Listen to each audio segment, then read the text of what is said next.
It's not like we do it to have the power of making people go through a range of emotions, but it's interesting to know that so you can affect someone's heart that you can't touch. You know what I'm saying? Right. So it's inspired me to do more like this, honestly. For sure. It look cool. Like, For sure. it's edgy. It's edgy. I like For edgy sure. stuff. Hence these big ass boots. For sure. All right, man. You never know the magnitude of people you can touch and influence and help just by you doing what you do. You know what I'm saying? So had I not submitted this, you know, most people would have been missing a testimony, but they wouldn't have known they missed it because it wouldn't exist. Yeah. So I'm just glad, like I said earlier, I'm glad that this was able to be brought into fruition, and I couldn't be any more happier or proud. For sure, man. Yeah, man. Well, does that wrap things up? Yeah. Yeah. God All bless. right, man. It's my boy Stan, man. Proud of this man. Proud of everything he did. Proud of his artwork, man. Man, my name is Stan the Man, man. Redo that. For sure. What is your name? Okay. What's your name? Man, my name is Stan the Man with the master plan doing all he can. You him. For sure. Yeah. All right, man. So I want to start off by introducing us to this piece right here. I want you to explain to us what this piece means. Y'all see the piece? Yes, sir. See Yes, the sir. gold? No, I'm Yes, just playing. Nah, but this piece is called Iscariot. You know what I'm saying? And it's named after the man named Judas Iscariot. And in Matthew chapter 26, verse 46 through 75, Judas Iscariot was responsible for the crucifixion of Christ. He betrayed Christ for 30 shekels of silver, right? And after Christ was crucified, you know, mutilated, tortured, spit on, beat, they put hands on that man. All because of Judas betrayed him. Judas was one of his disciples, in fact, right? And when Judas seen and perceived that Christ was being crucified and killed, he felt so much shame, conviction, agony, despair, regret, that he actually ended up hanging himself. And that despair that he felt, I wanted to depict that in his art project right here. For sure. And that is Okay, what man. inspired that. You feel me? Okay. That's what's up, man. Don't be a Judas. Okay, for sure. I'm gonna give the people a chance to look at it over here. For sure. So we got a few questions I want to ask you, man. So how do you find your artistic style and how has it evolved over time? Man, I started drawing anime characters, man, because it was simple and I was into that stuff. But over time, honestly, I stopped doing art once I got older and I got into like, you know, middle school and high school and puberty. I started caring about girls and stuff like that. I kind of got out of the arts, but I took my senior year at Mosley High School, I took a senior art class, and I was making great art, but I didn't really care about it. But I knew I used to do art back when I was a kid, so I was good at it naturally. And my teacher, Mr. Reeve, he told me that if I applied myself, I could just be a better artist, but I didn't really care. And then I went up to college, and I knew I had to pick a major, so I knew art was my closest thing that I knew I could do. So I started off doing architecture. That was my first major. And then right the summer in between high school graduation and college, I started that summer. It was summer 2016. I took an architecture internship and I realized that I don't like it at all. It was boring. Sure. So I emailed the dean of architecture at FAMU, and then he told me that I sound more like a creative, so I should try graphic design. So when I got to FAMU, I got to college, I started doing graphic design, and then now I work in design. But I still keep physical art in my back pocket. I rarely ever draw, but I design more these days. So, yeah. For sure, man. Good to hear that, man. Good to hear that. Yeah. So, another question. What role does storytelling play in your work, in your art? Ah, man, storytelling. So I'm not really going to create no piece for people to see if it doesn't really mean something. I mean, I can stay in my room and draw a shoe or a dog's tongue or something, but I feel like what's the purpose of that? Yeah. So I know that I feel like I'm a deep individual. I've always been like a thinker, only child blues, OCB, you feel me? So when I do create art, it has to have a meaning, you know, whether it's a meaning of pain, agony, regret, or sunshine and rainbows. I try to cultivate that into my own style. In my personal style, I like grunge, kind of dark, gothic-esque aesthetics. So it's kind of trialsome to kind of mix that with something positive sometimes, because the stigma behind goth and blacks and that color is like, you know, it's kind of, you know, negative to the society. But, you know, I try to figure out a way just to like cultivate that into what I like to do, you know? For sure. So, yeah. For sure, man. But everything I do gotta have some type of meaning to it, or I feel like it's a waste of time. And time is what? Of the essence. It is. I'm glad, man. And the people need that. The people need that, man. Yeah, man. So how do you stay disciplined and inspired during your creative blocks, if you have any? I don't. I ain't gonna lie. Like sometimes you just gotta step away and take a nap. Honestly, but honestly, you just gotta look for inspiration, man. I know it's hard because nothing's really original. So the best thing I could say is sometimes you gotta combine 8 different pieces together and try to find your own. But when it comes to inspiration, like I said, like I don't want to say I try. I do. I go into something that I feel in my heart, and it just comes out. So it's really not that hard for me because I just go back to what I'm feeling. Yeah. So my original idea for this art show, I wanted to be on like some Black Panther, like Black People Unite. Yeah. But really, like I kind of transitioned to like, I wanted to be like, what do I feel? You know what I'm saying? So I kind of understood the base of that. I knew I wanted to be charcoal. I knew I kind of wanted to be like, it may look kind of gloomy, but whenever I do feel like I'm at a loss for inspiration or I need some drive motivation, I just go back to what I'm feeling. It could be what I'm feeling that day, that morning, that second, but it's all about feeling for me. I know it sounds cliche, but the cliche things be the real thing. It's the real thing. It's the cliche. Truth. Exactly. So for sure. Yeah, man. Well, all right. Leads to my next question. What systems or habits keep you organized without limiting your creativity? Say it again? I'm asking again. I got you. That's a good question, though. What systems or habits keep you organized without limiting your creativity? Man, maybe just like going to the gym, reading. Oh, yeah, definitely reading the Bible. For sure. Because there's certain things I just feel like if I don't do, then I'm not going to be able to do what I want to do. Mm-hmm. I feel like I'm going to be selfish. So like if I focus on all this worldly stuff, but I'm not even opening my Bible, I feel guilty about that. You know what I'm saying? So I feel it's probably just extracurricular activities. Mine just happen to be running, working out.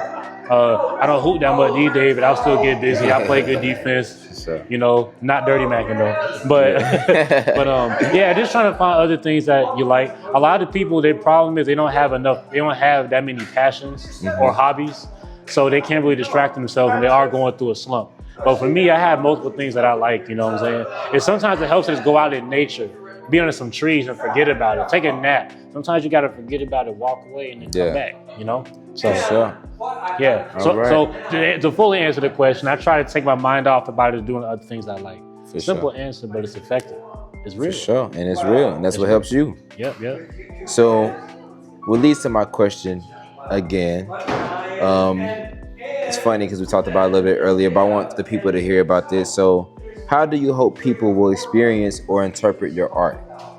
Man, I want people to, at the end of the day, I want people to feel something, right? But with this art, the story behind it being Judas, regret, conviction, shame, sadness, I want people to look at this and be like, dang, like, I feel that way too, sometimes. Maybe not in the scale of like actual suicide, but some people maybe. But I want some people to feel like, I want some people to relate to this feeling because we all feel like this. This is a constant range of human emotion. We can feel like this 1 minute and then the complete opposite in 10 minutes, you know what I'm saying? So overall, I just want people to look at this and I want them to feel like deep feeling of whatever it could be. Someone could look at this and feel happy.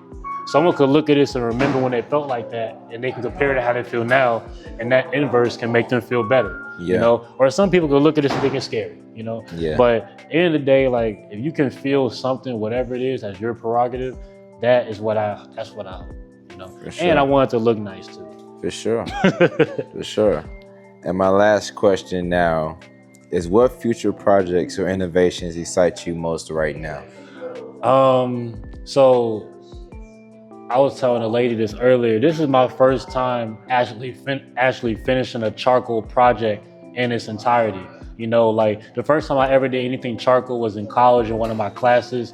I just looked at something out of a book and I drew it with charcoal straight.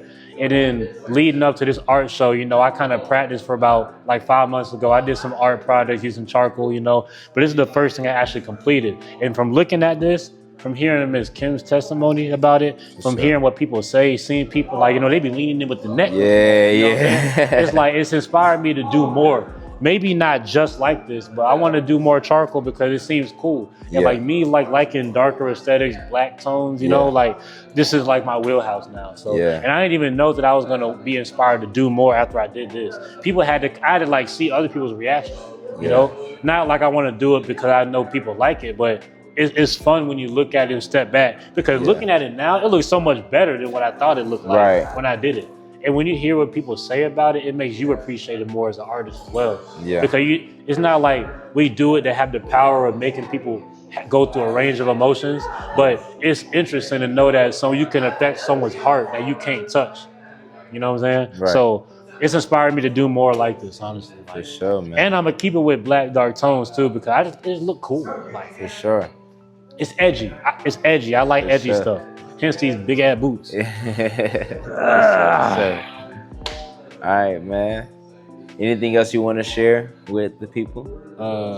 God bless all who comes across this. APTTMH. You know, all praise to the Most High. You know, overall, I'm just so gracious that God has allowed me to, you know, complete this artwork. Now that it's done, I don't have to think about it no more. You know what I'm saying? Because I was about to throw away all my charcoal pencils when I completed this, just so I can stop editing it, you know? But overall, I'm just so happy that God gave me the ability, the luxury, the leeway to finish this and to have it up on display, because now it's done. So, but yeah, I'm just happy that I was able to do this. And shout out to Mr. Mark and Ms. Kim for hosting all this and all this beautiful art on the left and the right.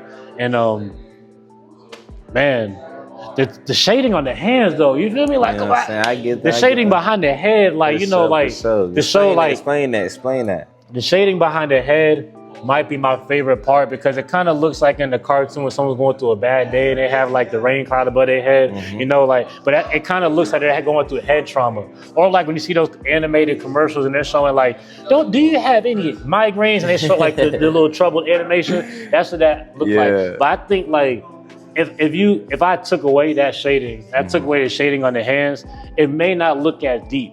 And I don't even think a lot of people realize what they're looking at when they do see the hands, but it does. It's heavy. I think it makes it look really heavy.